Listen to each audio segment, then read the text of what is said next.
And I think for us, with the uniqueness of learning how to navigate in a predominantly white church that's trying to grow in diversity, we were able to take some of the very same things that our relationships did and apply that from a staff level from projects. So we were like, I'd love to hear more about that, because I'm sure there are a lot of people listening. I'm thinking about a very specific example in my church that we talked about earlier. Like, how do we engage more, and what was the process at College Park that you both engaged in?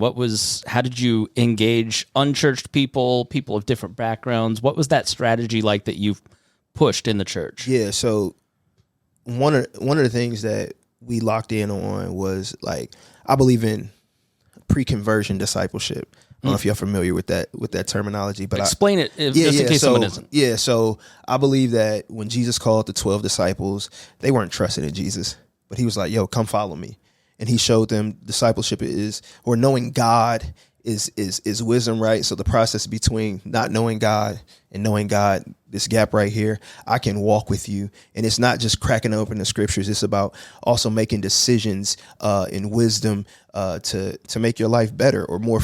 Or to ensure the flourishing of your life, right? And so we locked in on that. And so how it played out is one thing that we did together, and this is before they did. I mean, they just did it, but we did the trunk or treat for College Park. It was like 4 years ago, and so we were like, "Yo, we're gonna do a trunk or treat," which seems really, it's a trunk or treat, but we wanted to be intentional and say, how can we serve and love the community?